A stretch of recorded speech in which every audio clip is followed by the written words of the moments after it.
Hello guys, welcome back to my channel. तो आज का वीडियो होने वाला है डीसीबी बैंक का इन डेप्थ एनालिसिस एंड उसको मैं कंपेयर करने वाला हूँ सिटी यूनियन बैंक के साथ। And at the end of the video हम लोग देखेंगे कि क्या डीसीबी बैंक का जो वैल्यू है आज के तारीख में जस्टिफाइड है, ओवर वैल्यूड है, अंडर वैल्यूड है, जो भी हम लोग वो डिटेल में देखेंगे। And it is very important कि ये वीडियो देखने के पहले आपका बेसिक्स ऑफ बैंकिंग बहुत स्ट्रांग होना चाहिए। तो अगर आपका बेसिक स्ट्रांग नहीं है तो मैं बेसिक्स ऑफ बैंकिंग का जो सीरीज़ है उसका मैं आई बटन डाल दूंगा एंड लिंक भी डाल दूंगा डिस्क्रिप्शन में। Do watch that first and then watch this video so that आपका जो कंसेप्ट है वो क्रिस्टल क्लियर होगा।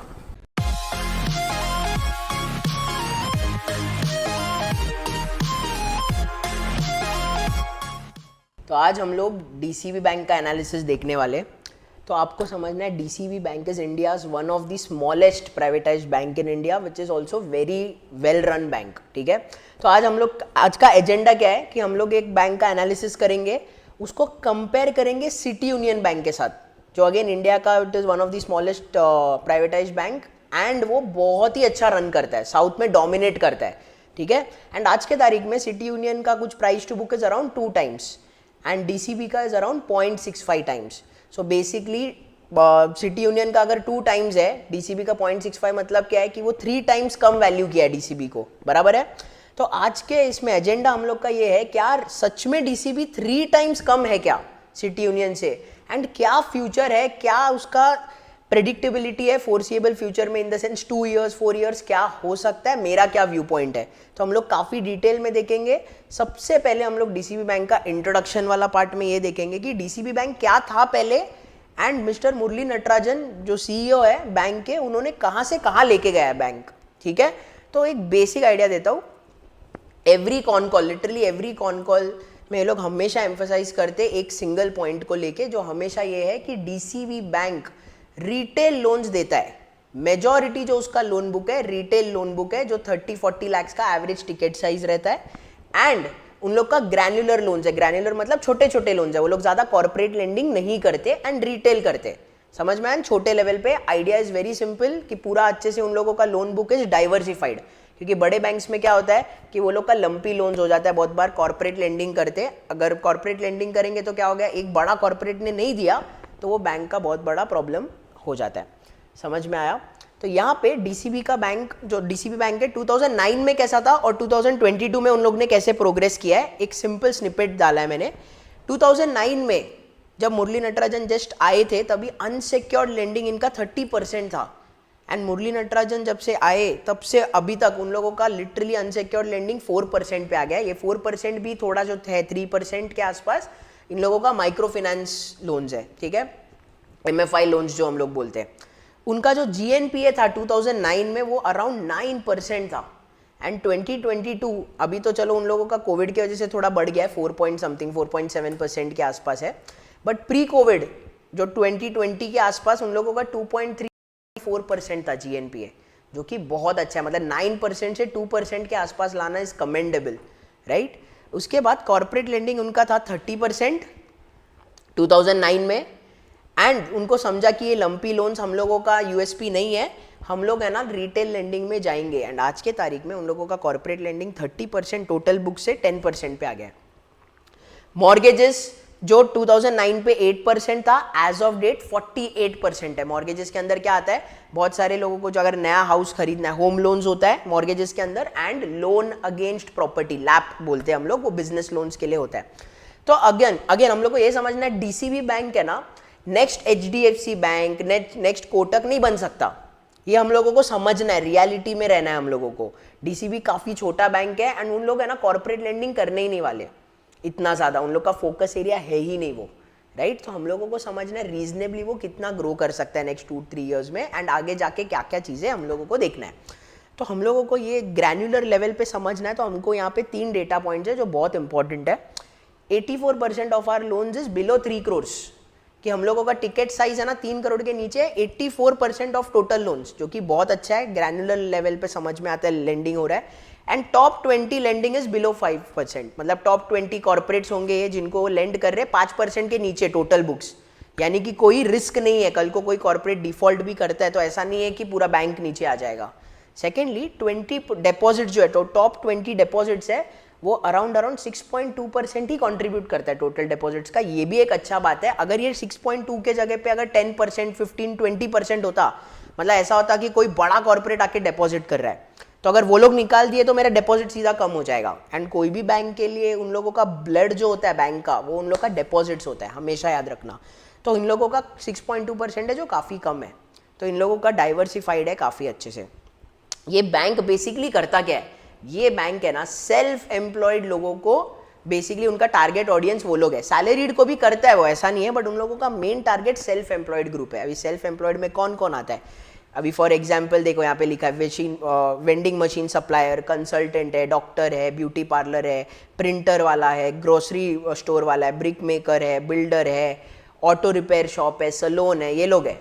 समझ में आ रहा है? इन लोग का टिकट साइज भी कैसे रहता है, 30-40 लाख के आसपास रहता है। तो इन लोगों का ना, अगर लोन बुक के बारे में मैं थोड़ा बात करूँ, लोन बुक इन लोगों का देखो कैसा है एज ऑफ सबसे रिसेंट लोन बुक। अगर आप देखोगे उन लोग का सबसे मेजर कहाँ पे आता है, 42% जो है उन लोगों का बेसिकली मॉर्गेजेस के अंदर लैप आता है और होम लोन्स आता है। उसके बाद आता है 21% AIB, एग्री इंक्लूसिव बैंकिंग। अभी ये बेसिकली रूरल लेंडिंग होता है, एंड ये लोग रूरल लेंडिंग बहुत अच्छे से कर रहे, ठीक है, not metropolitan but rural type of. वहाँ पे यहाँ पे क्या है बेसिकली, AIB क्या होता है कि इन लोग को इंक्लूड करने का, फाइनेंशियलाइजेशन में उन लोग को इंक्लूड करना है रूरल पॉपुलेशन को भी। एंड ये काफ़ी ज़्यादा इंपॉर्टेंट है इन लोग के लिए, क्योंकि यहाँ से वो लोग PSL सर्टिफिकेट्स भी बेचते हैं, क्योंकि ये 40% जो नॉर्म्स होता है वो लोग उससे ज़्यादा करते हैं, तो जो एक्सेस है वो PSL सर्टिफिकेट्स बेचते हैं, उससे भी वो लोग कमाते हैं। एंड इन लोगों का फोकस एरिया क्या रहने वाला है आगे जाके, ऑब्वियसली मॉर्गेजेस रहने वाला है एंड AIB रहने वाला है। और एक है उन लोगों का MSME, MSME जहाँ पे वो लोग वर्किंग कैपिटल लोन्स देते हैं, एंड उन लोगों का आता है गोल्ड लोन्स। तो आगे उन लोगों का जो फ्यूचर है वो मॉर्गेजेस में है, AIB में है। AIB मतलब एग्री इंक्लूसिव बैंकिंग, उसके अंदर भी मॉर्गेजेस आता है, ट्रैक्टर लोन आता है, KCC जिसको बोलते हैं किसान क्रेडिट कार्ड, MFI, सारे चीज़ें आता है, गोल्ड लोन्स भी आता है, एंड अलग सा गोल्ड लोन्स भी वो लोग देते हैं। देखो आपको समझना है, AIB है ना एक अलग सा सेक्शन है, उसके अंदर रूरल लोन्स होते हैं जो गोल्ड लोन्स प्रोवाइड करता है। खुद DCB bank as a whole भी जो मेट्रो जगह पे भी वो गोल्ड लोन्स देता है, तो उन लोगों ने दोनों को अलग अलग सेग्रीगेट किया है। प्लस DCB बैंक है ना को लेंडिंग करने लग गया है। को लेंडिंग मतलब NBFC के साथ टाइप करता है, उनको पैसा देता है एंड गोल्ड लोन्स डिस्ट्रीब्यूट करता है। So as of date total mortgages उनके बुक्स में कितना है, मॉर्गेजेस 42% है, बट AIB के अंदर 21% पे भी मॉर्गेजेस है 6%। तो टोटल मॉर्गेजेस कितना है 42 + 6 विच इज अराउंड कितना 48% उन लोगों का मॉर्गेजेस में है, राइट। सेकेंड उनका कहाँ पे आता है, जो उन लोगों का MSME SME है, MSME में कितना है उन लोगों का, यहाँ पे अगर हम देखेंगे AIB के अंदर SME MSME है जो है 1%, एंड बाहर भी है उन लोगों का SME + MSME जो है अराउंड 9%, बराबर है। तो 9 + 1 अराउंड 10% उनका MSME में है। एंड उन लोगों का कौन सा है, गोल्ड लोन्स। अभी गोल्ड लोन्स कितना है उन लोगों का, गोल्ड लोन्स में उन लोगों का को लेंडिंग आता है, गोल्ड लोन आता है, सारी चीज़ें आता है। तो अभी अगर हम देखेंगे यहाँ पे गोल्ड लोन्स कितना है 5% है, 5%, को लेंडिंग कितना है, को लेंडिंग है 6%, तो 11% हुआ। एंड AIB के अंदर भी गोल्ड होगा 11 + 2% 13%, तो टोटल गोल्ड में उनका 13% है। एंड बाकी उनका आता है AIB, मतलब ये जो गोल्ड का पार्ट एंड ये मॉर्गेजेस वाला पार्ट अगर हटाएंगे तो कितना हो गया 6% अगर हटाते हम लोग 21 में से, एंड हम लोग गोल्ड लोन्स वाला पोर्शन हटाते हैं SME, कितना हो गया ये 2%, 13369 होता है, ये अपना होता है अराउंड 12%, राइट। तो इन लोगों का जो फोकस एरिया है ना वो ये ऑर्डर में, समझ में आ रहा है आपको, जो है मॉर्गेजेस, फिर MSME, गोल्ड, AIB, इन लोग को इसमें ही आगे अपना पूरा फ्यूचर बनाने का है। समझ में आया ये पूरा कैसे उन लोगों ने बनाया। तो सबसे फर्स्ट मैंने क्या बोला आपको कि सिटी यूनियन बैंक के साथ हम लोग को आज का एजेंडा क्या है कि सिटी यूनियन बैंक के साथ आपको कंपेयर करने का है, बराबर। तो है ना एक कॉन कॉल है जहाँ पे मुरली नटराजन ने बहुत अच्छे से क्लियर किया है कि city union bank and DCB bank का एग्जैक्ट फर्क क्या है, एंड सिटी यूनियन बैंक क्यों बहुत अच्छा है, एंड हम लोग कैसे उनको compete कर रहे हैं। देखो डायरेक्ट कंपेरिजन है भी नहीं, कंपटीशन है भी नहीं, क्योंकि city union down south dominate करता है, ठीक है, एक ही जोग्राफिकल एरिया में कॉन्सेंट्रेटेड है, वेराज DCB काफ़ी फैला हुआ है। तो बट कैसा है पता है क्या, सिटी यूनियन क्या करता है, ज़्यादा वर्किंग कैपिटल लोन्स देता है, डीसीबी बैंक ज़्यादा लोन अगेंस्ट प्रॉपर्टी करता है, लैप करता है। बट ऐसा नहीं है कि वो वर्किंग कैपिटल नहीं करता है, उनका जो एसएमए बुक्स है उसमें वो वर्किंग कैपिटल ही करता है। बट आपको समझना है सिटी यूनियन कहाँ पे डोमिनेट करता है। सिटी यूनियन डोमिनेट करता है उसका नेटवर्क इफेक्ट के वजह से, कि वो डाउन साउथ इतना ज़्यादा डोमिनेटेड है ना, एंड उसका ब्रांड नेम बहुत अच्छा है। खुद मैं गया हूँ तो मुझे मालूम है कि उनका ब्रांड नेम वहाँ पे बहुत सॉलिड है, तो उनका नेटवर्क इफेक्ट बहुत अच्छा है, एंड उनका नंबर ऑफ ब्रांचेस भी बहुत ज़्यादा है। समझ में आ रहा है? तो ये एक काफ़ी बड़ा फर्क है, जिसके वजह से ना जो भी उन लोगों का ऑपरेटिंग एफिशिएंसीज है ना, सिटी यूनियन का जो ऑपरेटिंग एफिशिएंसीज है वो थोड़ा बेटर है compare to DCB bank. But हम लोग आज के एजेंडा में क्या देखने वाले हैं कि क्या डीसीबी सच में इतना पीछे है सिटी यूनियन से कि नहीं है, और नहीं है तो क्या अभी का वैल्यूएशन जस्टिफाइड है कि नहीं। समझ में आ रहा है? अभी है ना एक कॉन कॉल था जहाँ पे ये पूछा गया था क्वेश्चन, तो उसका मैंने स्निपेट यहाँ पे डाला हुआ है, आपको ये मैं दे दूंगा एक्सेल फाइल, आप देख लेना डिटेल में। मैं यूट्यूब के लिए भी अगर डाल रहा हूँ तो मैं ये लिंक कर दूंगा एक्सेल फाइल, सो दैट आप लोग रेफर कर सकते हो। तो अभी हम लोगों को एक जब ये क्वेश्चन पूछा गया था मुरली नटराजन को, तो उन्होंने बोला था कि हम लोग क्यों वर्किंग कैपिटल के टूवर्ड्स नहीं जा रहे। तो वो लोग क्या बोलते हैं, डीसीबी बैंक ने ये बोला था कि हम लोग है ना लैप करते loan against property, and normally वो पूरा यूटिलाइज हो ही जाता है। मतलब अगर अगेन आपने प्रॉपर्टी के अगेंस्ट लोन लिया है तो आप बिजनेस लोन के लिए कर रहे हो तो आपको तो पूरा ही यूटिलाइज करना पड़ेगा। वेयर एज सिटी यूनियन क्या करता है, वो वर्किंग कैपिटल लोन्स देता है स्मॉल मीडियम एंटरप्राइजेस को, बराबर है। तो क्या होता है कि उन लोग को सॉर्ट ऑफ ओवरड्राफ्ट फैसिलिटी जैसा मिल जाता है। अभी सिटी यूनियन में कोई लोन लेता है, ओवरड्राफ्ट फैसिलिटी लेता है 20 लाख का, जरूरी नहीं है वो 20 लाख का 20 लाख यूटिलाइज करेगा, 20 लाख में से हो सकता है सिर्फ 10 लाख यूटिलाइज करेगा। बट वो सिटी यूनियन को लिमिट तो लगा के रखना पड़ेगा ना 20 लाख का, बट अगर यूटिलाइज सिर्फ 10 लाख हुआ 20 लाख में तो उन लोग के लिए थोड़ा लैग हो जाएगा, उन लोगों के लिए ड्रैग हो जाएगा रिटर्न्स। तो इसके लिए डीसीबी बैंक एक्सपर्ट किस में है, लोन अगेंस्ट प्रॉपर्टी में, तो वो लोग वही करना चाहते हैं। समझ में आ रहा है? बट दोनों में सिमिलरिटी क्या है, सिटी यूनियन बैंक भी स्मॉल है, ऑब्वियसली डीसीबी से बड़ा है, बट वो स्मॉल है कंपेरेटिवली बाकी बैंक से, एंड सेकेंडली वो भी सेल्फ एम्प्लॉयड लोग को ही केटर करता है डाउन साउथ। समझ में आया? तो ये यहाँ पे कॉन कॉल से स्निपेट मैंने ले लिया है, वो मैं आपसे शेयर करूँगा। अभी है ना हम लोग कंपेयर करते हैं कि डीसीबी और सिटी यूनियन बैंक का एक्चुअल रेशियो वाइज कैसे कंपेयर होता है। मैंने काफ़ी सारे रेशियोज लिए just for you to understand कि क्या क्या फ़र्क है। तो डीसीबी एंड सिटी यूनियन में सबसे first is CASA. Obviously we know for a fact कि कासा अगर 40-45% है तो it is very very good, but obviously ये स्मॉल बैंक है, इतना ज़्यादा है नहीं इन लोगों का। बट अगर आप देखोगे सिटी यूनियन का 32% है, एंड डीसीबी बैंक का पहले कम था कासा, 21, 22, 23% था। अभी वो लोग बहुत ज़्यादा कासा के टूवर्ड्स वो लोग भी फोकस कर रहे हैं। उन लोगों का व्यू है कि 30% के ऊपर जाएगा, विच इज़ अभी right now it is at 29%। तो वो लोग वो 30-32% के आसपास वो लोग भी लेके आ जाएंगे, तो यहाँ पे तो कोई प्रॉब्लम नहीं है, ठीक है। अभी आते हैं हम लोग निम्स में, नेट इंटरेस्ट मार्जिन। तो नेट इंटरेस्ट मार्जिन अगर आप देखोगे सिटी यूनियन यहाँ पे 4% के आसपास है NIMs, whereas DCB bank का अगर आप देखोगे पहले 3.31 था, 3.37 था, वो ऑब्वियसली कोविड के वजह से था, बट मुझे पर्सनली लगता है वो आराम से 3.6, 3.75 के बीच में ही रहेगा, ठीक है निम्स। तो अगर हम लोग 3.7% भी रखते हैं और सिटी यूनियन का 4% भी रखते हैं तो अराउंड 30 बेसिस पॉइंट्स का डिफरेंस आता है। वो क्यों आता है, कैसे आता है, वो मैं जब और डिटेल में जब आगे जाऊंगा तब मैं आपको एक्सप्लेन करूंगा। अभी ये निम्स से हम लोग को क्या एनालिसिस करने को मिलता है, वो ये मिलता है, अगेन हम लोगों को अभी डीसीबी का देखेंगे, around 3.75% is what they always try to achieve, जो इवेंचुअली मुझे लगता है आराम से अचीव हो जाएगा। यहाँ पे 3.93 भी हुआ था, वो एक ही क्वार्टर के लिए हुआ था, ऐसे हर क्वार्टर नहीं चलेगा। तो ऑन एन एवरेज अगर साल का देखोगे निम्स, वो अराउंड 3.7 to 3.75% होगा। निम्स को है ना हम लोग कंपेयर कर सकते हैं जीएनपीए के साथ, ठीक है। तो अगर मैं यहाँ पे जीएनपीए पे आऊँ, जीएनपीए अगर देखेंगे डीसीबी बैंक का कितना है 4.21%, एनएनपीए कम है। अगर सिटी यूनियन का देखोगे तो ज़्यादा है, वो मैं बाद में डिस्कस करूंगा। अभी है ना सिर्फ और सिर्फ डीसीबी का निम्स एंड उसका जीएनपीए। जीएनपीए आज के तारीख में कितना है 4.21%, राइट। 4.21% जीएनपीए क्या डिनोट करता है एग्जैक्टली वो ये बोलता है कि स्टैंडर्ड एसेट जो है, स्टैंडर्ड लोन्स है, एडवांसेस है, उसका कितना % एनपीए हुआ है, बराबर, ग्रॉस लेवल पे। तो कितना है 4.21%, बराबर। निम्स क्या बोलता है कि ऑन एन एवरेज जो आपका इंटरेस्ट बेरिंग एसेट्स है उस पर आप कितना कमा रहे हो, तो आइडियली जो बैंक का निम्स अगर जीएनपीए से ज़्यादा है ना तो बहुत सेफ माना जाता है, समझा।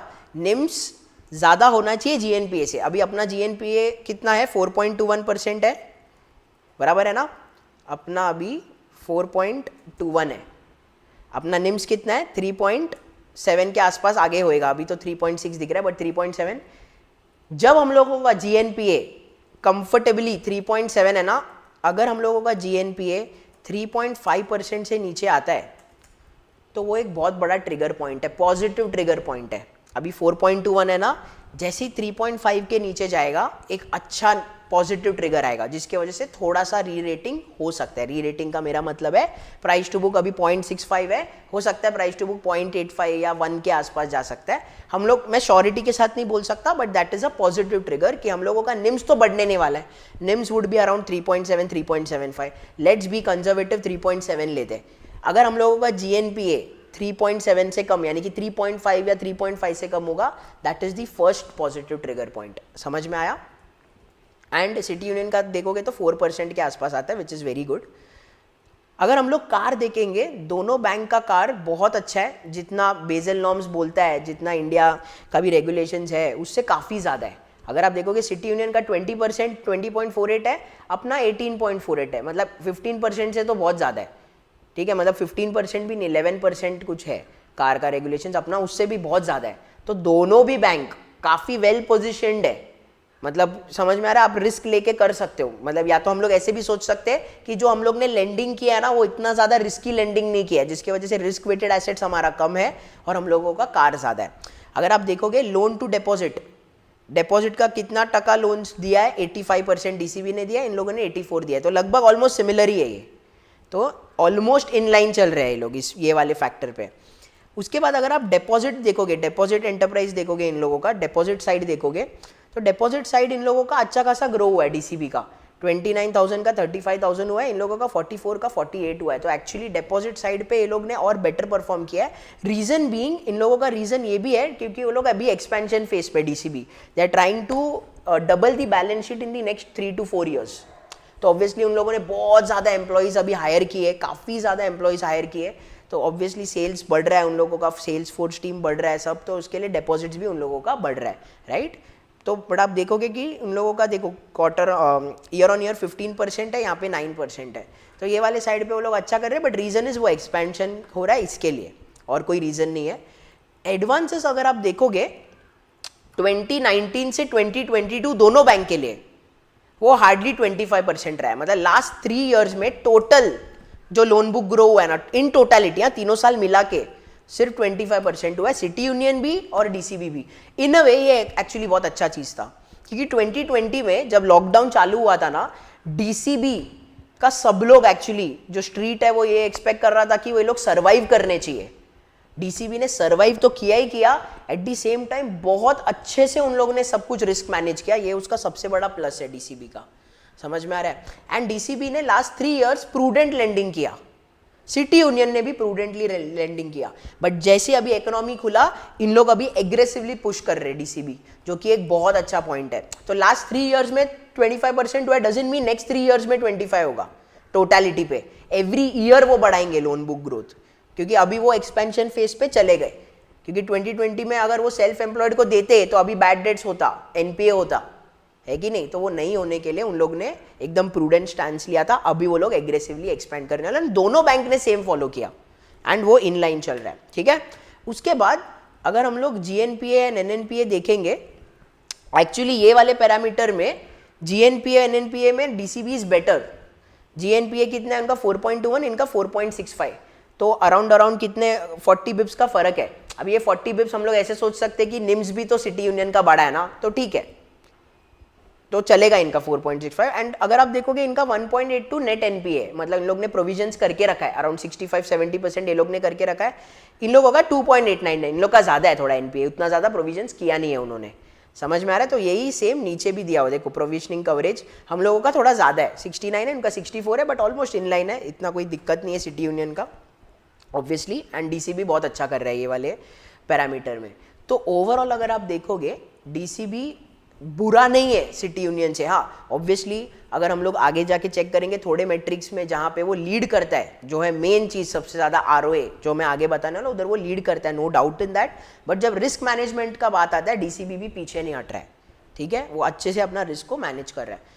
ओके इसके बाद है ना एक और इम्पॉर्टेंट चीज़ देखना है डीसीबी और सिटी यूनियन बैंक के लिए, क्योंकि कोविड था ना तो है ना बहुत सारे कस्टमर्स को ना मोरेटोरियम दिया गया था। मोरेटोरियम मतलब क्या कि अगर तुम लोग को अभी प्रॉब्लम हो रहा है, तुम लोग अभी इंटरेस्ट मत भरो, तुम लोग बाद में भर सकते हो। बट अगर ऐसा हो रहा है ना आपको अलग सा रीस्ट्रक्चर्ड बुक्स बताना पड़ेगा। आपको एनपीए में डालने का जरूरत नहीं है, बट आपको रीस्ट्रक्चर्ड बुक्स करके अलग सा दिखाना पड़ेगा। एंड रीस्ट्रक्चरिंग भी हुआ है। रीस्ट्रक्चरिंग का मतलब क्या है कि सपोज आप आते हो, आप मेरे कस्टमर हो, आपने 20 लाख का लोन लिया है, आपने 5 इयर्स में भरना है ऐसे बात हुआ था। बट अभी क्योंकि कोविड आया आपका बिजनेस में प्रॉब्लम आ गया, अभी आप बोल रहे हो 5 नहीं मेरे को 8 इयर्स का टाइम चाहिए। तो बेसिकली मैंने जो टर्म्स है उसको रीनेगोशिएट किया आपसे। हो सकता है मैंने थोड़ा इंटरेस्ट आपका माफ़ किया, हो सकता है प्रिंसिपल थोड़ा माफ़ किया, या तो हो सकता है इंटरेस्ट का पीरियड आपका बढ़ा दिया। तो इसको हम लोग बोलते हैं कि रीस्ट्रक्चर्ड बुक। तो पहले क्या होता था, रीस्ट्रक्चर करना है तो पहले एनपीए में जाता था। बट जब कोविड की वजह से क्या हुआ, उन लोगों ने हम लोग को ऑप्शन ये हम लोग को दिया कि तुम लोगों को है ना अलग सा दिखाना पड़ेगा कि कितना तुम लोगों का स्टैंडर्ड बुक है जो रीस्ट्रक्चर हुआ है। तो है ना ये एक इंपॉर्टेंट मेट्रिक है जो हमको देखना है। तो है ना मैंने क्या किया है, नेट एनपीए है 1.82%, जो डीसीबी का इनका net NPA 2.89%, standard net restructured assets है 6.09%। ये भी देखना बहुत इंपॉर्टेंट है। इसके अंदर रीस्ट्रक्चर्ड भी है और इसके अंदर ऐसे भी लोन बुक है जो अभी भी मोरेटोरियम पे। मोरेटोरियम में मतलब क्या, इंटरेस्ट अभी तक चालू नहीं हुआ है उनका। इंटरेस्ट आ जाएगा तो फिर उन लोगों का निम्स मतलब हम लोगों का जो नेट इंटरेस्ट है वो बढ़ना चालू हो जाएगा, समझा। तो अगेन ये जो 1.82% है इसके लिए प्रोविजंस करके नहीं रखा है हमने, प्लस ये 6.09 भी है ना थोड़ा रिस्की है। रिस्की है मतलब क्या, अगर इसमें से जो मोरेट से बाहर निकले, अगर उन्होंने पैसा नहीं दिया तो वो एनपीए में चले जाएंगे, या जो रीस्ट्रक्चर्ड बुक है उन लोगों ने रीस्ट्रक्चर करने के बाद भी पैसा नहीं दिया तो भी एनपीए हो सकता है। तो एक्चुअल में ना मेरे को 1.82% का रिस्क नहीं है, मेरे को 1.82 प्लस 6.09 7.91% का रिस्क है, वैसे हम लोग बोल सकते हैं। बट हैविंग सेड दैट ये लोग बहुत अच्छे से रिकवरी कर रहे DCB bank. Similarly city Union का देखोगे तो उससे थोड़ा ज़्यादा है 8.1% पे। तो हम लोगों को ना ये वाला चीज़ भी देखना बहुत ज़्यादा है नेट एनपीए के अलावा दोनों बैंक्स के लिए, समझ में आ रहा है। उसके बाद मैंने क्या किया, मैंने सिर्फ देखा कि इन लोगों का सबसे ज़्यादा नेट स्लिपेजेस कहाँ पे हो रहा है। मतलब स्लिपेजेस मतलब क्या, जो बेसिकली एनपीए में जा रहा है, हर क्वार्टर जो एनपीए में जा रहा है, जो पेमेंट नहीं हुआ है। नेट स्लिपेजेस मतलब क्या, फॉर एग्जाम्पल 100 स्लिप हुआ, 100 करोड़ स्लिप हुआ एक सेगमेंट में, लेकिन रिकवर हो गया 80 करोड़, तो नेट स्लिपेज सिर्फ 20 करोड़ का है। तो वैसा मैंने नेट स्लिपेजेस देखा है। तो नेट स्लिपेजेस पॉजिटिव है ना ये क्वार्टर के लिए, सिर्फ एआईबी के लिए आया एंड एसएमई और एमएसएमई के लिए आया। तो एआईबी में आया, एआईबी का टोटल बुक 21% है एंड एसएमई और एमएसएमई का टोटल बुक 9% है, तो टोटल 30% बुक्स का हुआ है। बट अगर आप देखोगे ना ये 21% पे भी 8% तो मॉर्गेजेस और गोल्ड है, तो वो तो रिस्क है ही नहीं क्योंकि वो पूरा ही सिक्योर्ड रहता है, कोई दिक्कत नहीं आता। तो वैसे तो देखा जाए तो नेट सिर्फ 22% बुक्स का थोड़ा टेंशन है। बट वो भी है ना नेट स्लिपेजेस ज़्यादा नहीं बढ़ रहा है, ऐसा नहीं है कि ये 22% बुक्स का एकदम ही ज़्यादा स्लिपेज हो रहा है, हार्डली स्लिपेजेस हो रहा है। बट हैविंग सेड दैट हम लोगों को देखना है कि ये slippages over the period of time कम होगा कि नहीं होगा। तो what I have done is, यहाँ पे मैंने अगेन स्निपेट लिया है इन्वेस्टर प्रेजेंटेशन से, just so that you guys understand कि यहाँ पे क्या हुआ है। तो अगर आप मॉर्गेजेस का देखोगे, मॉर्गेजेस का जीएनपीए लास्ट ईयर के कंपेरिजन में उल्टा कम हो गया है। मतलब रिकवरी रेट्स एंड अपग्रेडेशंस बहुत सही हो रहा है। रिकवरी मतलब क्या, अगर वो पे नहीं कर रहे तो कोलैटरल बेचा और रिकवर किया। अपग्रेड मतलब क्या, वो बंदे ने पेमेंट देना स्टार्ट कर दिया। तो यहाँ पे अगर आप देखोगे जीएनपीए 472 का 331 हो गया है, जो कि बहुत अच्छा है। मतलब रिकवरी और अपग्रेड्स बहुत अच्छा हो रहा है, स्लिपेज से ज़्यादा हो रहा है, जिसकी वजह से उनका गिर रहा है मॉर्गेजेस का जीएनपीए, जो अच्छा पॉइंट है। अगर आप एमएसएमई देखोगे तो 151 का 149 ही रहा है, मतलब स्लिपेजेस और रिकवरी ऑलमोस्ट इन लाइन चल रहा है। हम लोगों को चाहिए कि स्लिपेजेस या तो कम हो या तो रिकवरी अपग्रेडेशन ज़्यादा हो, जिसकी वजह से नेट स्लिपेजेस मेरा नेगेटिव पे आ जाए, यानी कि मैं रिकवर और अपग्रेड ज़्यादा कर पा रहा हूँ कंपेयर टू स्लिपेज। बट यहाँ पे वही है, एमएसएमई का ये थोड़ा देखना पड़ेगा हम लोगों को, next quarter on quarter check करना पड़ेगा। एआईबी का भी देखो 292 का 317 हुआ है, तो यहाँ पे हम लोगों का नेट स्लिपेजेस बढ़ा है, क्योंकि हो सकता है कि एमएफआई लोन्स भी है उसके अंदर जो अनसिक्योर्ड है, तो उसका उन लोग वैसे तो पूरा ही प्रोविजंस करके रखते हैं। इतना समझ में आया। एंड देखो कमर्शियल व्हीकल का भी बड़ा है, बट कमर्शियल व्हीकल इन लोगों का फोकस एरिया नहीं है, हार्डली पूरे बुक्स का 3% कुछ है, 3 या 3% if I am not wrong commercial books, तो इतना टेंशन वाला चीज़ नहीं है। गोल्ड लोन्स 65 का 106 हुआ है, बट है ना गोल्ड लोन्स में भले ही स्लिपेजेस है, हम लोग को गोल्ड लोन्स का रिकवरी है ना Q4 पे देखने को ज़्यादा अच्छे से क्लियर पिक्चर मिलता है, ठीक है, क्योंकि बहुत सारे एक तो गोल्ड लोन्स है ना अराउंड 2 लाख 5 लाख का एवरेज टिकट रहता है, तो अगर ये लोग ने पे नहीं किया ना स्ट्रेट गोल्ड बेच के अपने को पैसा मिल जाएगा, तो ऐसा रिकवरी का प्रॉब्लम है ही नहीं गोल्ड के लिए, ठीक है। एंड सेकेंडली ये लोग गोल्ड अगर 1 लाख का आप गोल्ड रखते हो तो आपको 70,000 का ही वो मिलता है, लोन मिलता है, तो गोल्ड लोन में वैसे तो रिस्क ही नहीं है, हाइपोथेटिकली रिस्क है ही नहीं। रिस्क कब हाइपोथेटिकली एक्चुअली रिस्क कब आएगा पता है क्या? रिस्क तब आएगा जब गोल्ड का प्राइसेस गिर जाएगा, तो इनके लिए रिस्क है, नहीं तो रिस्क है नहीं गोल्ड में वैसा, तो इसके लिए यहाँ पे स्लिपेजेस में गोल्ड का लिया नहीं है।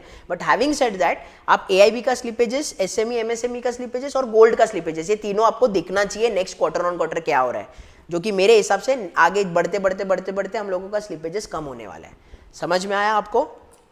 उसके बाद यहाँ पे एक वही मैंने पॉइंटर डाला हुआ है, ये 2 पॉइंट जो बहुत ज़्यादा इंपॉर्टेंट है, percentage recovery and upgrades of slippages, मतलब स्लिपेजेस का कितना % रिकवर हो रहा है एंड अपग्रेड हो रहा है, मतलब अगर स्लिपेज 100 का हो रहा है तो रिकवरी और अपग्रेड कितना हो रहा है, 100 से ज़्यादा हो रहा है कि 100 से कम। तो अगर आप देखोगे ध्यान से DCB का स्लिपेज कितना हो रहा है, जितना भी स्लिपेज हो रहा है उसका 113% रिकवर अपग्रेड हो गया, मतलब क्या हो गया, मेरा GNPA कम हो जाएगा। अगर रिकवरी एंड अपग्रेड मेरा स्लिपेजेस से ज़्यादा है, मेरा GNPA गिरने को चालू होगा। तो अगर आप देखोगे यहाँ पे 49, 96, 88, 113, 101 तो बहुत अच्छा है, वेरएज उन लोग का सिटी यूनियन का उल्टा कम है थोड़ा इससे, तो यहाँ पे एक्चुअली ये मेट्रिक में वो बेटर कर रहा है DCB। एंड उसमें भी परसेंटेज ऑफ अपग्रेड्स, अभी देखो रिकवरी क्या होता है कि आपने बेचा और पैसा लिया, अपग्रेड मतलब क्या, वो जो क्लाइंट है उसी ने अच्छे से पेमेंट देना स्टार्ट किया। अभी आपको समझना है यहाँ पे नॉर्मली अपग्रेड्स होता है ना तो वो ज़्यादा पॉजिटिवली देखा जाता है कंपेयर टू रिकवरी, क्योंकि रिकवरी में क्या होता है, आप वो क्लाइंट तो गया क्योंकि आपने उसका कोलेटरल बेच के पैसा लेके आपने पूरा सेटल कर दिया, बट नेक्स्ट टाइम वो कस्टमर नहीं आएगा। बट अपग्रेड में क्या हो रहा है, हम लोग ने उसको अपॉर्चुनिटी दिया, उसने अपग्रेड सामने से किया, तो हमारे साथ वो लॉन्गर टर्म के लिए स्टिक हो सकता है, नॉट श्योर बट स्टिक हो सकता है, तो नॉर्मली ये पॉजिटिवली देखा जाता है। DCB का बहुत अच्छा है ये, बट अगर आप देखोगे अपग्रेड्स का सिटी यूनियन का कम है, बट वो लोग रिकवर करते हैं। बट आपको ये भी समझना है ये एकदम फेस वैल्यू पे ले नहीं सकते, क्योंकि सिटी यूनियन का ब्रांड नेम बहुत अच्छा है, तो फिर भी सिटी यूनियन से बहुत सारे कस्टमर्स आके लेंगे, क्योंकि उधर है ना डिमांड पुल है, मतलब लोग सिटी यूनियन को जानते हैं साउथ में, तो उधर जाके लेंगे। वेरा DCB को क्या करना पड़ता है, जाके पिच करना पड़ता है, इसके लिए उन लोगों को एम्प्लॉय का हेड काउंट भी बहुत ज़्यादा है, जितना रेवेन्यू वो बना रहे उसके कंपेरिजन में एम्प्लॉयज़ ज़्यादा है, क्योंकि उन लोगों को सेल्स फोर्स बढ़ाना पड़ रहा है। समझ में आ रहा है आपको ये डायनामिक्स? उसके बाद और थोड़ा और लेवल पे देखेंगे तो कलेक्शन एफिशिएंसी भी बता देता हूँ। कलेक्शन एफिशिएंसी बकेट 0 मतलब स्टैंडर्ड एसेट्स, जो स्टैंडर्ड लोन है, सब अच्छे लोग हैं, उनका कलेक्शन एफिशिएंसी कितना है, 98%, मतलब सिर्फ अच्छे लोगों का देखो 98.3%। प्री कोविड कितना था, ये Jan 20 का डेटा है, कितना ये 98.9%, अभी कितना हो गया, ऑलमोस्ट प्री कोविड पहुंच गया। होम लोन्स 92% कलेक्शन था सिर्फ, मतलब स्टैंडर्ड एसेट्स जो अच्छे लोग का परसेंटेज कितना है 99.2%, अभी कितना हो गया 99.1, तो ऑलमोस्ट इन लाइन है। CV लोन्स थोड़ा कम है, 96 का 93, बट CV लोन्स अगेन 3% ही है उनका पूरा लोन बुक का, तो अगेन इतना एरिया ऑफ कंसर्न नहीं है वो। अगर मैं सब कुछ इंक्लूड करूँ ना, collection efficiency including what, delinquent and restructured तो हम लोगों ने देखा क्या है, डेलिक्वेंट मतलब क्या, जिनको 30 डेज हो गया है पेमेंट नहीं हुआ है, 60 डेज हुआ है पेमेंट, 90 डेज से कम, 90 डेज से ऊपर हो गया तो NPA हो जाता है, तो ये ऐसे लोग हैं जो डेलिक्वेंट, मतलब जिनका जो ड्यू डेट था तभी पे नहीं किया है, तो 30 डेज हुआ होगा, 40 डेज हुआ होगा, 50 डेज हुआ होगा, तो वो अगर गिनेंगे कलेक्शन एफिशिएंसी में, ऑब्वियसली गिरेगा कलेक्शन एफिशिएंसी। तो आइडियली है ना, मैं ना ये वाला देखना ज़्यादा प्रेफर करता हूँ, कलेक्शन एफिशिएंसी ओवरऑल, मैं हमेशा ओवरऑल देखना ज़्यादा प्रेफर करता हूँ, ठीक है। तो प्री कोविड 97.5 था लैब के लिए, अभी 97 है, which is good enough, like हो जाएगा मेरे को लगता है। होम लोन्स 98.5 है, इनका 98.4 है। CV लोन्स कम है उन लोग का, बट अगेन पॉइंट बीइंग हम लोग का मेन ये दोनों देखना है कलेक्शन एफिशिएंसी में, ठीक है। अभी आगे का देखते हैं, अभी हम लोग एसेट लायबिलिटी मिसमैच। अभी आइडियली ये दोनों बैंक के लिए बहुत अच्छा है, पॉइंट इसका ये था कि एसेट लायबिलिटी मिसमैच नहीं होना चाहिए कोई भी बैंक में। तो क्या होता है ना, बहुत बार बहुत छोटे छोटे शॉर्ट टर्म लाइबिलिटीज़ होता है कि मैंने लोन लिया रहेगा कहीं से, इंटर बैंक लोन लिया रहेगा जो मुझे 20 डेज़ में पे करना है, 60 डेज़ में पे करना है, गवर्नमेंट बॉन्ड्स पे किया लिया रहेगा मैंने, कुछ तो इशू किया रहेगा, लाइबिलिटी रहेगा, वो मेरे को बेसिकली लाइबिलिटीज़ जो है ना मेरा, जो लोन्स है, जो मेरा डिपॉजिट्स है एंड मेरा बोरोइंग्स है, जो मैंने बाहर से बोरोइंग किया रहेगा, वो मेरे को 60 डेज़ के अंदर देना रहेगा। बहुत सारे छोटे छोटे इंटर बैंक रहेगा जो ओवरनाइट रहेगा, एक दिन का रहेगा, थोड़ा रहेगा जो 30 डे रहेगा, थोड़ा रहेगा जो 60 डे रहेगा। तो मेरे को ये देखना बहुत इंपॉर्टेंट है कि अगर मेरे को 60 डेज़ में टोटल लाइबिलिटी कितने देने हैं और क्या वो देने के लिए मेरे पास एसेट्स है क्या जो मैं कन्वर्ट कर सकता हूँ कैश में। तो नॉर्मली कैसे होता है कि डे 1 से लेके डे 60 जितना भी है, कितना मेरा टोटल एसेट्स है, मेरा टोटल एसेट्स है 6,000 एंड मेरा लाइबिलिटीज़ कितना है 4,793। तो मेरा नेट एसेट पॉजिटिव है, मतलब कोई रिस्क नहीं है। ठीक है, सिटी यूनियन का भी अगर हम देखेंगे, मेरा जो एसेट साइड है 12,932 है एंड मेरा लाइबिलिटी 8,000 है। मतलब एसेट लाइबिलिटी का कभी भी उल्टा नहीं होना चाहिए कि मेरा एसेट 6,000 है और मेरा लाइबिलिटी 8,000 है, तो प्रॉब्लम है। समझा? मिसमैच का मतलब ये नहीं है कि ये और ये एग्जैक्ट मैच होना चाहिए, एग्जैक्ट मैच नहीं होएगा, बट जैसा यहाँ पे ना 6,004,793 है, काफ़ी अच्छा मैच है। ठीक है, ये थोड़ा एक्सेस उन्होंने डाल के रखा है, बट उन्होंने कोई रीजन के लिए डाला रहेगा तो it is perfectly fine. But उल्टा केस नहीं होना चाहिए कि लाइबिलिटी मेरा ज़्यादा है एसेट से, उसी को हम लोग क्या बोलते हैं, एसेट लाइबिलिटी मिसमैच। तो वो एरिया में भी दोनों भी बहुत अच्छे हैं। ठीक है, उसके बाद आते सबसे मेन पॉइंट पे जो है ROA डीकॉम्पोजिशन। अभी यहाँ पे हम लोगों को एक्चुअल समझ में आता है क्यों सिटी यूनियन है। ठीक है, सिटी यूनियन का अगर आप ROA देखोगे 1.46% है, वेरास अगर आप DCB का देखोगे इट इज़ 0.86%, राइट। तो अभी हम लोग देखेंगे कि DCB बैंक का ROA कहाँ तक जा सकता है रीजनेबली, क्योंकि सिटी यूनियन का अराउंड 1.5% जा सकता है। तो that is actually one of the reasons, not one of the reasons, the only reason कि क्यों city union 2.5 price to book जाता है। समझा? आज के तारीख में 2 है, आगे जाके वो 2 से भी ज़्यादा जाएगा। समझा? तो अभी हम लोग देखते हैं कि क्यों उन लोगों का ROA इतना ज़्यादा आ रहा है कंपेयर टू आर बैंक, या अपना बैंक में क्या प्रॉब्लम आ रहा है वैसा। तो मैंने एक ROA ट्री बनाया है। ROA ट्री में what I have done is simple income statement line items को थोड़ा एडजस्ट किया है and what I have done is divided by total assets. जो एसेट्स है उसको करेंगे तो हम लोगों को मिल जाएगा, क्योंकि नेट इनकम लास्ट में आता है, net income upon assets is nothing but your ROA। तो ROA इधर 0.82%, यहाँ पे मैंने क्या किया, TTM ट्रेलिंग 12 मंथ लिया है दोनों में, लास्ट 12 मंथ्स का, यहाँ पे 0.82 आता है, इसका 1.46 आ रहा है। तो अगर आप यहाँ पे देखोगे नेट इंटरेस्ट इनकम दोनों का लगभग सेम ही आ रहा है। अदर इनकम में अगर आप देखोगे, अदर इनकम DCB का 0.99% है, वेरास सिटी यूनियन का 1.36% है। बट ऐसे मत सोचो कि इसमें बहुत ज़्यादा डिफरेंस है, डिफरेंस का एक रीज़न है। बेसिकली जो भी रिकवरी होता है ना, जो रिकवरी वाला पार्ट है, सिटी यूनियन क्या करता है, अदर इनकम में डालता है, वेरास DCB बैंक क्या करता है, वो उसको अदर इनकम में नहीं डालता है। वो जो उनका रिकवरी है ना, वो प्रोविजन एंड कंटिजेंसी में, ये प्रोविजन एंड कंटिजेंसी खर्चा है, वो खर्चे में उन लोग नेट ऑफ दिखा देते हैं, जिसके वजह से जो इनकम वाला पार्ट है ना, वो इसके साथ कट कर देते हैं रिकवरी का जो इनकम है, जिसकी वजह से देखो प्रोविजन एंड कंटिजेंसी इनका कम है कंपेयर टू ये, जो अच्छी बात है। प्रोविजन एक्चुअली खर्चा है, तो खर्चा इनका कम दिख रहा है 0.67 एंड इन लोग का ज़्यादा दिख रहा है। क्यों? क्योंकि DCB ने यहाँ पे नहीं डाला है, वो इधर उन्होंने नेट ऑफ किया है। ये दोनों का डिफरेंस समझ में आया क्यों है? बट आपको अगर एक ध्यान से देखोगे ना, उनका मेजर फर्क है ना, इसके वजह से आता है, ऑपरेटिंग एक्सपेंसेस अपॉन एसेट्स। अभी यहाँ पे ना इन लोग का कॉम्पिटिटिव एडवांटेज दिखता है सिटी यूनियन का, ये उनका कॉम्पिटिटिव एज है सिटी यूनियन का, जो DCB के पास फिलहाल नहीं है। ठीक है, क्या है, ऑपरेटिंग एक्सपेंसेस इन लोग का काफ़ी ज़्यादा है। अगर आप इसका ऑपरेटिंग एक्सपेंसेस का ग्रैन्युलर लेवल पे चेक करोगे एक एक लाइन आइटम, तो आपको समझेगा इन लोगों का एक्सपेंसेस जो है ना, वो क्यों बढ़ा है, क्योंकि इन लोगों का एम्प्लॉय कॉस्ट बहुत ज़्यादा है कंपेयर टू सिटी यूनियन। मतलब बेसिकली एक रुपया रेवेन्यू जनरेट करने के लिए एम्प्लॉय का जो खर्चा है सिटी यूनियन को कम पड़ता है। या तो ऐसे समझो, वाइस वर्सा ऐसे सोच सकते हो, 1 रुपया जो सिटी यूनियन डिप्लॉय करता है एम्प्लॉय खर्चे के लिए, उसमें वो ज़्यादा रेवेन्यू जनरेट कर पाता है। So basically city union bank का ना ऑपरेटिंग एफिशिएंसी है ना, काफ़ी बेटर है compare to DCB bank, is because उन लोग को नंबर ऑफ एम्प्लॉयज़ ना कम लगाना पड़ रहा है अपने ब्रांच में, वेराज DCB को ज़्यादा एम्प्लॉय लगाना पड़ता है, क्योंकि उन लोगों को सामने से जाके पुश करके लेके आना पड़ता है। वेराज सिटी यूनियन को कैसा है, सामने से पुल आता है।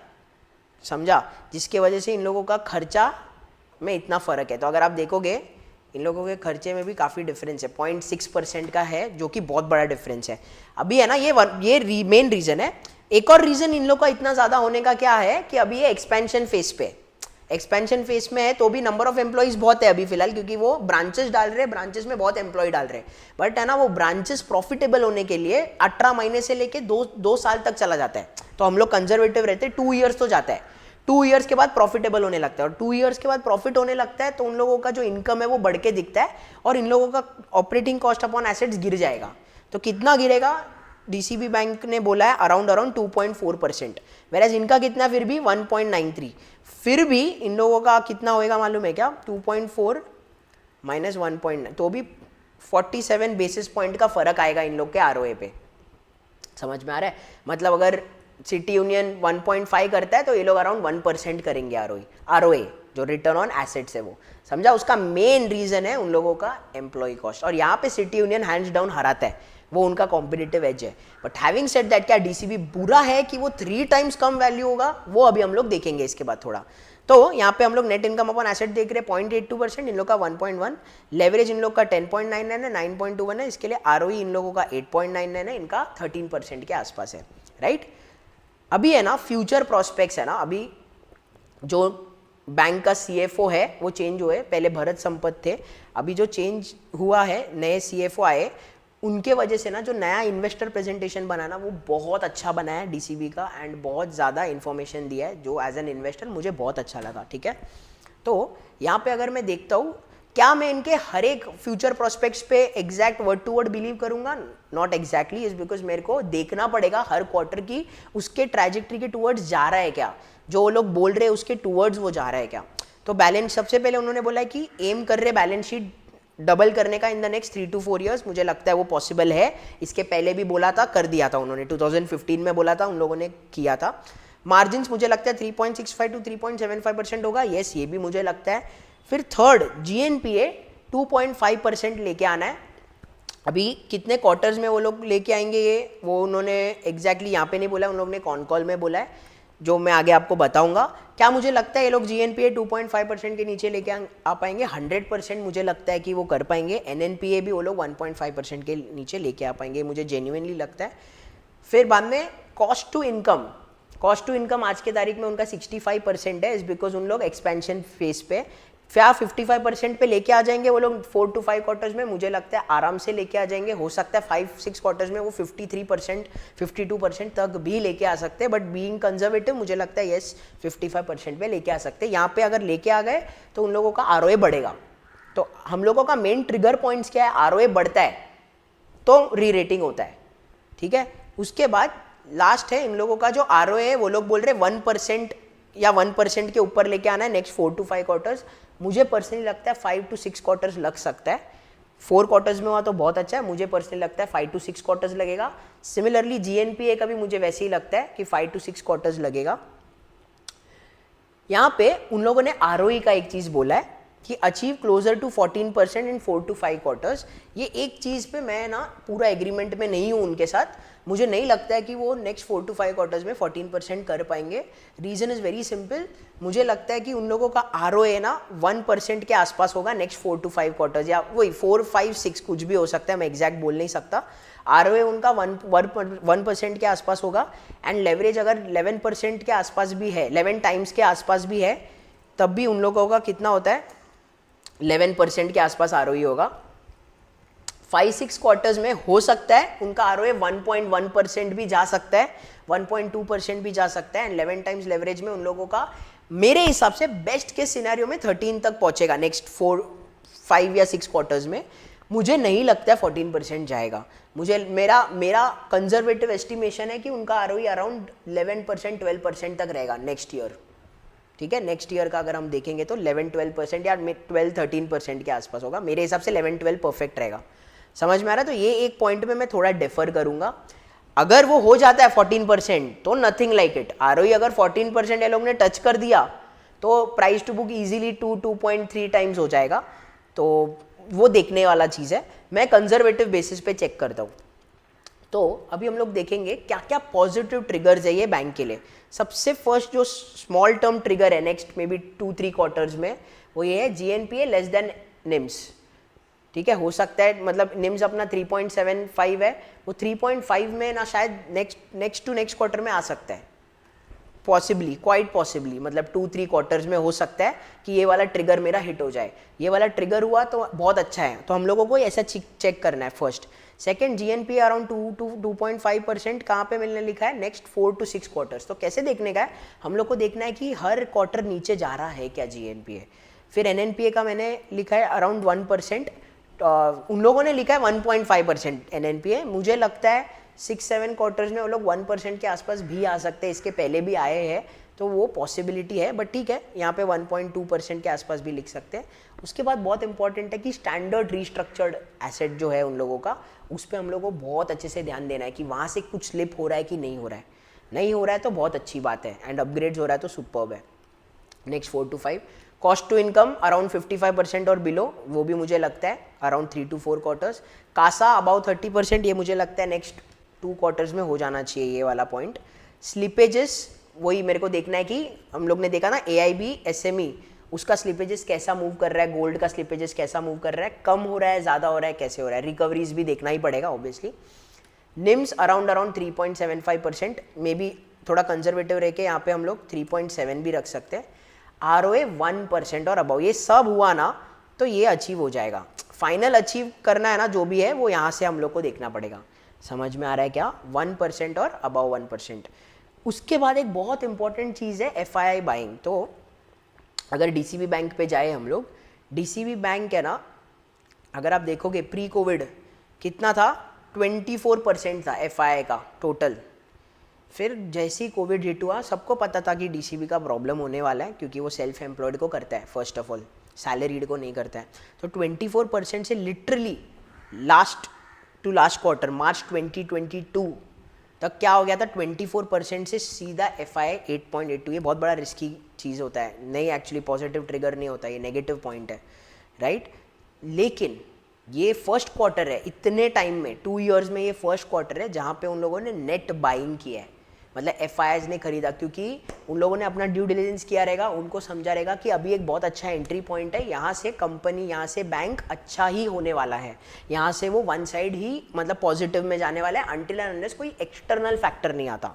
तो अगर आप देखोगे यहाँ देखो 8.82 का सीधा 12.45 है, उन्होंने पब्लिक से भी डायरेक्ट ही उठाया है उन लोगों ने, ओपन मार्केट से, एंड थोड़ा DII से उठाया है, जो कि एक्चुअली एक बहुत पॉजिटिव ट्रिगर है। हम लोगों को देखना है ये 12% अराउंड 18% 20% के आसपास जाता है क्या, मतलब अगर ये पॉजिटिव ट्रिगर्स आ रहा है एंड उसके साथ FII बाइंग भी हो रहा है, तो मतलब हम लोग पॉजिटिव ट्रैक पे ही चल रहे हैं, ठीक है। इसका लेकिन एक बहुत बड़ा नेगेटिव है कि आज से 2 इयर्स में या मे बी 7 क्वार्टर्स में मुरली नटराजन विल बी रिटायरिंग, ठीक है। उनका अभी 2 इयर्स का एक्सटेंशन मिला था उनको, बट आई गेस उसके बाद वो रिटायर होंगे। तो वो एक की मैन है, मतलब जो बैंक को 2009 से अभी लेके आए हैं, जो रेस्पॉन्सिबल है, वो 1 मैन शो था उनका। ऑब्वियसली उनका एम्प्लॉयज़ थे, सबने काम किया, नो डाउट, बट वो उनके वजह से मतलब जाना जाता है, ठीक है।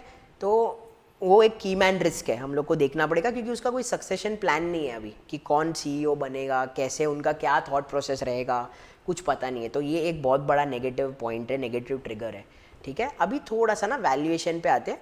वैल्यूएशन पे ना मैं आपको एग्जैक्ट प्राइसिंग सब नहीं देने वाला हूँ, मैं सिर्फ आपको जिस्ट देने वाला हूँ कि वैल्यूएशन कैसे देख सकते हैं हम लोग बेसिक लेवल पे। तो अगर सब पॉजिटिव ट्रिगर काम करता है तो का बात चल रहा है, तो हम लोग यहाँ पे पॉजिटिवली बात कर रहे हैं कि 1% टच होगा ROA, जो कि नेक्स्ट 4 to 6 क्वार्टर्स में होना चाहिए, ठीक है। हम लोग 6 क्वार्टर्स लेके चलते हैं, सेफ रहने के लिए 6 क्वार्टर्स लेके चलते हैं।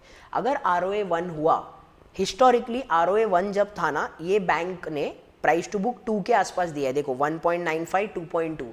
मैं बोलता हूँ अगर इसका ROA 1% टच होता है, ये 1.5 टाइम्स बुक तो जाएगा। मतलब ROA के टाइम पे मैं सब कुछ अज्यूम कर रहा हूँ कि GNPA 2.5% के नीचे आया है, NNPA 1.5% के नीचे आया है, रिस्ट्रक्चर्ड बुक्स अभी सॉर्टेड है, सब वो सब अज्यूम करके मैं बोल रहा हूँ कि अगर ये सब हुआ तो ये इजीली 1.5 टाइम्स बुक तो जाएगा, ठीक है। हिस्टोरिकली 2 टाइम्स गया है, मैं बोल रहा हूँ 1.5 टाइम्स तो जाएगा, क्योंकि क्या है अभी ग्रोथ भी चालू हुआ है, एक्सपेंशन फेस में भी है हम लोग। तो अभी आज से 6 क्वार्टर्स या 8 क्वार्टर्स के बाद वो प्रॉफिटेबल भी होना चालू होगा, तो ऑटोमेटिकली मार्केट वो रिकॉग्नाइज करेगा। तो मेरे हिसाब से 2 नहीं तो मैं बोल रहा हूँ 1.5 टाइम्स बुक तो जाएगा। आज के तारीख में DCB बैंक का मतलब मार्च 2022 में उसका बुक वैल्यू 130 था, ठीक है, बुक वैल्यू 130 था एंड प्री कोविड उसका अराउंड 338 करोड़ का था। मुझे लगता है ये जो साल है, ठीक है, 2023 अराउंड 400 से लेके 420 करोड़ के बीच में क्लॉक करेगा and next year around 480 crore से 500 करोड़ के बीच में क्लॉक करेगा, विच बेसिकली मीन्स उनका EPS 2023 में अराउंड अभी ट्रेलिंग 12 मंथ 11.29 है, मुझे लगता है 2023 में अराउंड 13 का EPS आएगा एंड नेक्स्ट ईयर उसके नेक्स्ट ईयर अराउंड 15 का आएगा। तो ये दोनों को ऐड करेंगे तो लगभग मेरा बुक वैल्यू 28 रुपीज़ से बढ़ना चाहिए। तो आज के तारीख में बुक वैल्यू कितना है 130 में अगर मैं 28 ऐड करूँगा तो 158 होता है, ठीक है। 158 को 1.5 टाइम्स भी करेंगे तो उसका इंट्रिंसिक वैल्यू अराउंड 237 जा सकता है। एज ऑफ डेट इसका है price is 84.8 which basically means यहाँ से 2.5 टाइम्स कंजर्वेटिवली आप कमा सकते हो नेक्स्ट 2 ईयर्स के टाइम में, अज्यूमिंग ये सब फैक्टर्स होना चाहिए। तो ये चीज़ बहुत इंपॉर्टेंट है कि मैंने बोल दिया 2.5 टाइम से तो खरीद लो, ऐसा नहीं है। आपको ये चेक करते रहना पड़ेगा, आपको क्वार्टर ऑन क्वार्टर चेक करना पड़ेगा कि जो मैंने ट्रिगर्स बोला है क्या वो वर्क कर रहा है नहीं कर रहा है।